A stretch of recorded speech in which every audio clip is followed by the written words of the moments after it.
Good afternoon and welcome. Thank you to Mr. President for the visit to Albuquerque, New Mexico, of where I was born and raised. Let me introduce myself. My name is Christy Sanchez, and I'm a proud CNM graduate. I recently graduated in December of 2021 with my associates in integrated studies, as well as an associate's in business administration, along with a few business certificates. Graduating from college with a degree has been a goal of mine for quite some time, especially after my regret of dropping out of college while attending the University of New Mexico in 2006. Soon after, I was employed in various jobs as a call center representative, an office assistant, a scheduler, and eventually landed an office management position of where I spent 8 years.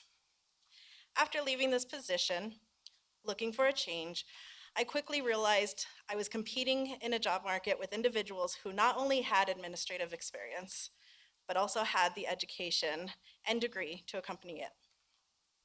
After years of excuses, I knew what I had to do, and I went back to school at the age of 35.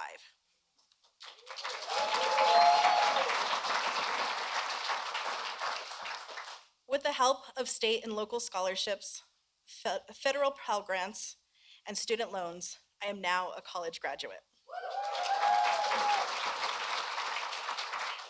I am currently attending the University of New Mexico again, and will be graduating in spring of 2023 with my bachelor's in instructional technology and training.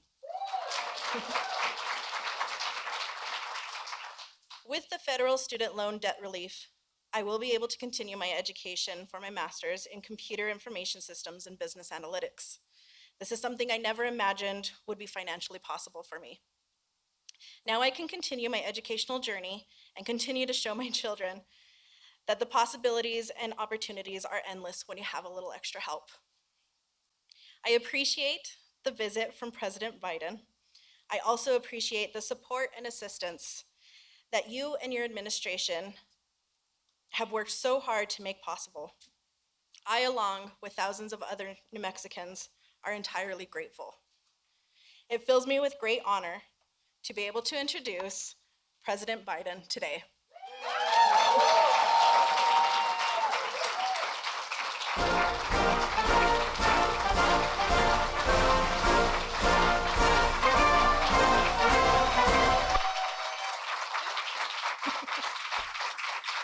Thank For this opportunity. you. Please have a seat. Thank you. Well, hello, New Mexico. Hello. Christy, thanks for the introduction. And my wife's a full-time community college professor still, a teacher. And matter of fact, she's teaching today. And the average age of her students at Northern Virginia Community College, before that she taught at the Delaware Community College system, is 29 years of age. An awful lot of people going back, just knowing what they have to do and having a shot. And I want to thank you, Madam President, for hosting us here at your college. It's very gracious of you. And by the way, in case you haven't noticed, you probably have, if not the best, one of the best governors in the United States of America.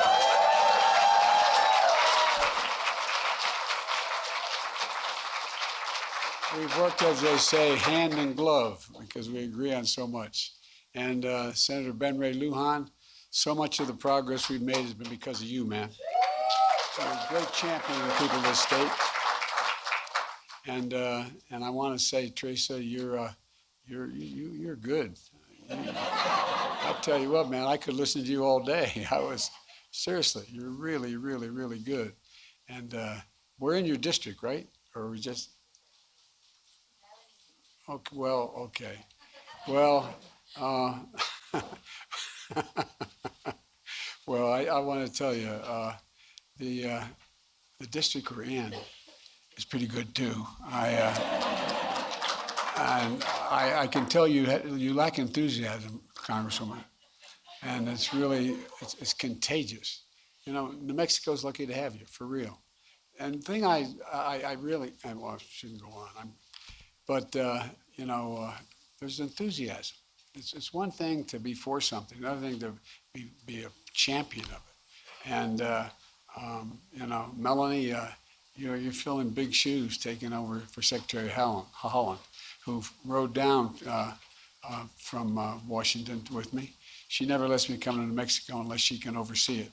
And, but she's doing an incredible job as our Secretary of the Interior, the first Native American to ever serve in a cabinet.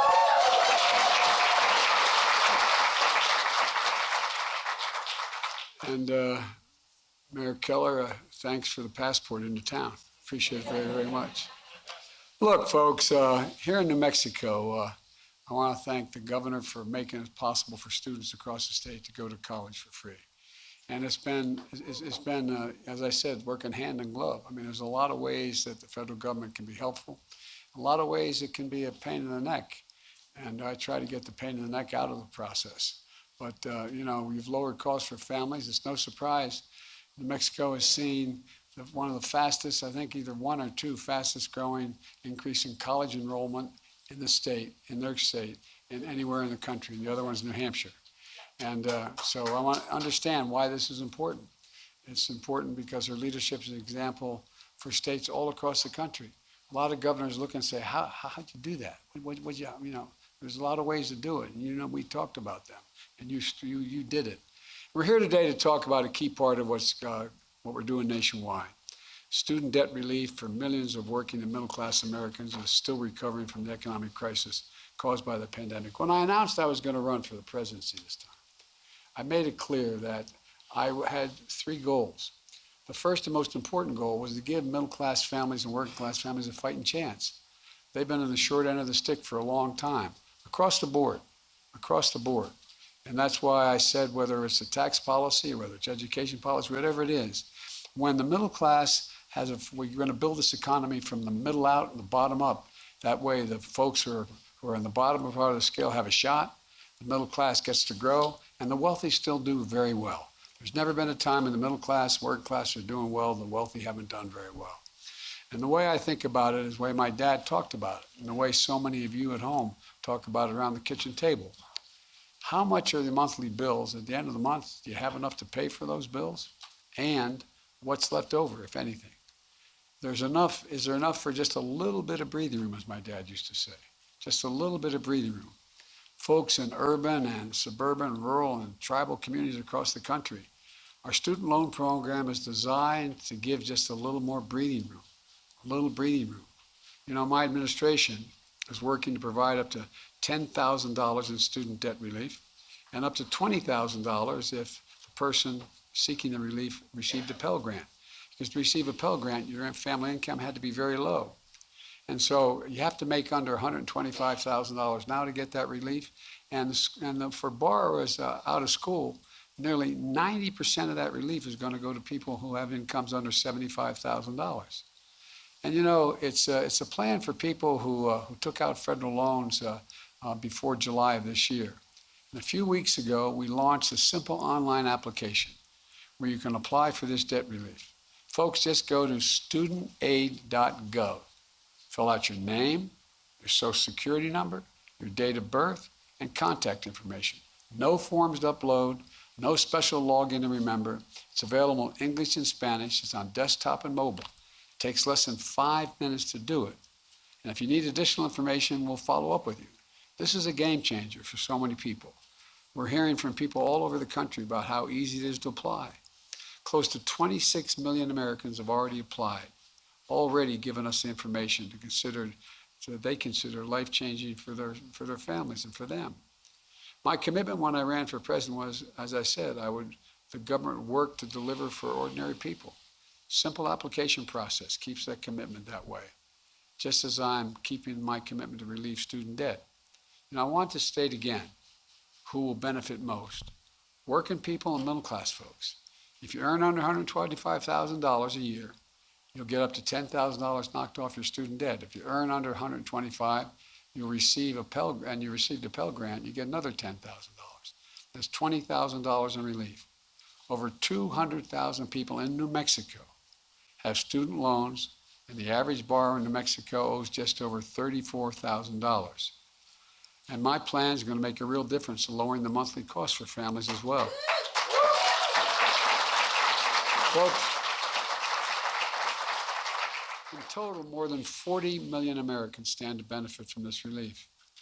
And not a dime of it will go to the top 5% incomes, period. Across America, nearly every Pell Grant recipient comes from a family making under 60 grand. 2/3 come from families making under $30,000 a year. In New Mexico, more than 150,000 borrowers receive Pell Grants to go to college. That's 150,000 New Mexicans who will get $20,000 of their loan wiped off immediately, plain, simple, and it matters. Folks, as I pointed out, my wife has been a community college professor for years, and she's still teaching. Matter of fact, she's teaching today before she goes off this evening to campaign for us. She's traveled across the country meeting students from every walk of life. She's worked, some of the students she meets work 2 or 3 jobs while going to school, putting dinner on the table, helping their kids with homework, staying up late to do their own homework. As Jill says, they only ask for one thing in return, the chance to work hard and build a good life for themselves and their families. Many of those students, just like the students here, have had to borrow money to cover the cost of tuition. Roughly 40% of community college students nationwide receive a Pell Grant. And I'm here today to tell you this student loan relief plan is for them as they recover from the economic crisis the pandemic inflicted and pay for their education. It's for folks like Christy, who you just heard from earlier. She went back to school to get a better job, take care of her family, so she could compete in today's economy. She relied on the student loans and a Pell Grant, and she did it while starting a family. Under our plan, she'll have nearly all of her loan forgiven, and it really matters. By the end of this week, the Department of Education will have approved applications of 16 million Americans and sent the necessary paperwork to student loan servicers. And the last step before the 16 million Americans can have their loan discharged. That's 16 million people who will be hearing from the Department of Education that they've been approved and who should be seeing relief in the coming days. But it's temporarily on hold. Why? Well, because Republican members of the Congress and Republican governors are doing everything they can, including taking us to court to deny the relief and even to their own constituents. And every lawyer tells me we've knocked 2 of them out of the way. There's only one thing left in the way, and that's going to happen. And as soon as I announced my administration's plan for student debt, they started attacking it, even though I ran on it and everybody knew what I was going to do. Their outrage is just simply wrong, and I might add, I don't want to be too political here, but hypocritical. Fighting them in court, we're not letting them get away with it. I'm never going to apologize for helping working middle-class families as they recover from the economic crisis created by a pandemic. And I don't want...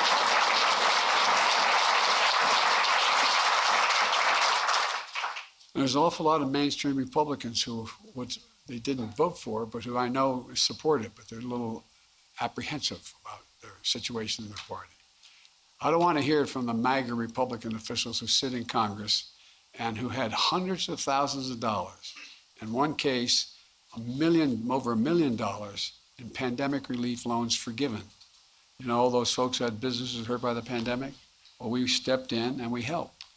Well, those loans are being forgiven. One of the congressmen received $2 million in forgiveness for a loan. Another one, who you know, she speaks a lot about this, Marjorie Taylor Greene and her husband, they got $180,000 in business loans forgiven. And she said, quote, "It's completely unfair for us to forgive student loans for working and middle-class Americans." Representative Vern Buchanan of Florida said our plan was reckless. He got forgiven $2,300,000. You can't make this stuff up. Republican governors wrote me a letter saying that the relief only helps the elite few. You all know you're elite? It's nice to know that. I knew you were elite. The elite few. Ted Cruz, a senator from Texas, said, "You're a bunch of slackers." He says, "It's for slackers who don't deserve relief." Who in God's name do these guys think they are? And folks, despite what Republican officials say, we can afford the student loan program. It's because of our historic deficit reduction. If we can hold for a second here, You know, when I came to office, I received and I've got an enormous debt passed on to me. A $2 trillion tax cut, not a penny of which was paid for. And over 98% of it went to the top 1-2% of the public. And guess what? They raised the deficit. But guess what? Because of our historic, we had a very different plan, a very different reduction for all Republicans who voted against this. And they opposed the Inflation Reduction Act. Every single one voted against it, even though some I know were for it. Everyone voted for it, against it. And this year, under the leadership of the Democrats in Congress, and a little help from me, the deficit fell $1.4 trillion. Trillion. The largest one-year drop in the history of the United States of America. And we cut the federal deficit in half this year. We cut it in half. And this follows last year's historic drop in the deficit of $350 billion reduced last year. And we're going to further reduce the debt over the next decade by another $250 billion. And folks, that's not all. We're relieving student debt. We're also resuming student loan payments that are paused during the pandemic. But come January, folks whose debt isn't fully canceled because of the up to $20,000 they can receive are going to start paying their loans again. But guess what? That means billions of dollars a year are going to start coming back in the Treasury. But my administration has a planned, economically responsible course to ensure the smooth transition to repayment and unnecessary defaults. And so we're focused on going after the fraudsters, who call borrowers and pretend they're from the government to help them with their loans. If you get any questionable calls, any of them, please tell us by going to reportfraud.ftc.gov. Look, folks, my message to fraudsters looking to cheat the American people: don't. We're going to get you. We'll hold you responsible. Look, but here's the other thing. My administration is taking additional steps to make education a ticket to the middle class and folks can actually afford. For example, we're fixing what was called, and it wasn't very well administered, the Public Service Loan Forgiveness Program. The idea was if you use your education to go to public service, you can over 10 years have it totally forgiven if you do. And if the program forgives students loans to encourage those students to go into public service, go into public school teachers, become police officers, work with local charities, members of the military, the National Guard. Since I've been in office, more than 250,000 teachers, 235,000 to be precise, nurses, police officers have been able to get over $14 billion in loan forgiveness because we're using them to encourage them to go into these works which we need. We're also proposing change to what's called income-driven repayment plans to make it simple and fair. No one with an undergraduate loan today or in the future, whether from a community college or a four-year college, will have to pay more than 5% of their discretionary income to repay their loan, no matter how long it takes. That's income after you pay for the necessities like housing, food, and the like. Only after that, 5% of disposable income. You're currently paying 10%. We're cutting that in half to 5%. And if you've still got loans left over after making your payments for 20 years, your debt will be completely wiped out. And I know that sounds strange for the students here, but a lot of people who are my generation a little bit later also have debt still. My son, Bo Biden, who was the Attorney General of the state of Delaware, passed away after a year in Iraq living next to a burn pit of glioblastoma. He went to 2 universities. He went to the University of Pennsylvania and Syracuse Law School. He ended up with a debt because I had the dubious distinction of being listed as the poorest man in Congress. I shouldn't say this, but I'm going to tell you anyway. I got a call when I'd be away campaigning for somebody, I'd call my wife in the morning before she took off to school, see how things were. And I called her one morning. I was up in the state of Vermont campaigning for Pat Leahy. And I said, "Hi, honey, how are you?" She said, "Fine." Well, that's a good start. And she said, "Did you read today's paper?" True story. "Did you read today's paper?" Meaning the local Wilmington papers, Wilmington, Delaware. I said, "No, honey, I didn't see it." She said, "Headline, front page, top of the fold, Biden, poorest man in Congress. Is that true?" I didn't think you were supposed to make money when you were in Congress. But at any rate, and I didn't feel poor. No. By the way, I got elected when I was 29. I had no income. I had little. I was just starting my law practice, but I had a good salary as a senator. I thought that was just fine. But at any rate, those who borrow the original balance of less than $12,000, like community college students, you're going to be done paying that in 10 years if you go into the position of making sure you're involved in public service. And these changes are going to save more than $1,000 a year on average. It's a game changer. Let me close with this message to young people about this nation. I've always believed your generation, the 18 to 30-year generation, represents the best educated, most talented, least prejudiced, most generous generation in American history. And I really mean that. It is. That's why I'm so optimistic about the future. And that today we face an inflection point.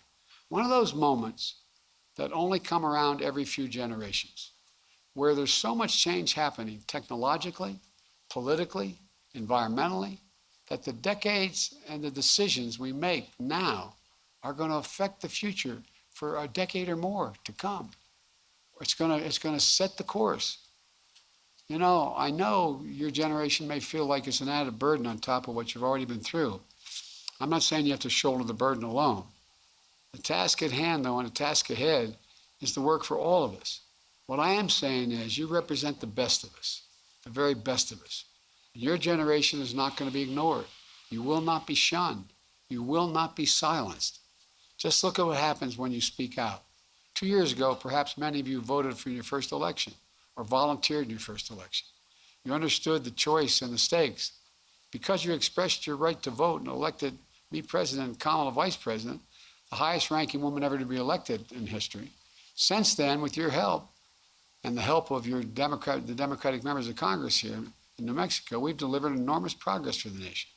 People are still hurting with inflation. With the most significant gun safety law in nearly 30 years. We're going to, and by the way, I told the Gov, I got assault weapons banned once in Congress, we're going to do it again.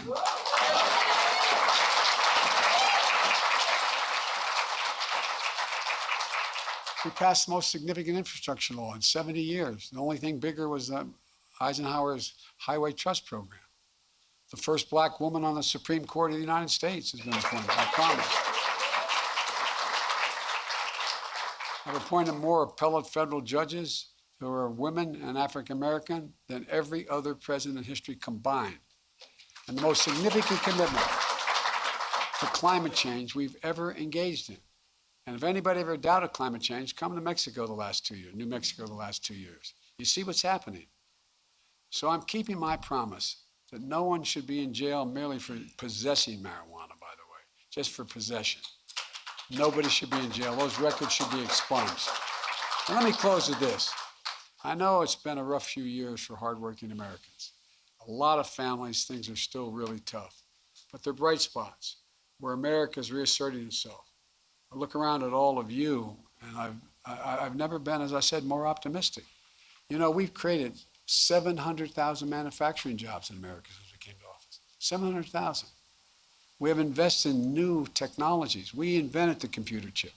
We're investing literally $200 billion, and it's going to grow in making sure we produce these chips. They're smaller than the tip of your finger, but they run everything from automobiles to your home appliances to your wine, across the board. So we're making real progress. And by the way, a lot of it's just going to kick in beginning in January because we passed this profound legislation on whether it's dealing with the environment or for example, it's estimated that what we did on the environment, we passed legislation providing $368 billion and help to deal with global warming. Well, guess what? It's estimated that that's going to save just in what's available to people for their homes to deal with weatherizing their homes, solar panel, a whole range of things. It's estimated it's going to save the average family American at least $500 a year. And it's going to save the environment. Look, I guess the point I want to make to you, and I'll stop. Our best days are really ahead of us. We just have to remember who in God's name we are. We're the United States of America. There's nothing, nothing, nothing beyond our capacity. And I mean it. We got to remember who we are. I spent more time with Xi Jinping of China than any world leader has. When I was vice president and when I was out of the office for 4 years when I was a professor and then now as president. 68 hours in terms of on the telephone or in person with him. And he asked me when we were on the Tibetan Plateau, I traveled like 17,000, 18,000 miles with him. He said to me, he said, can you define America for me?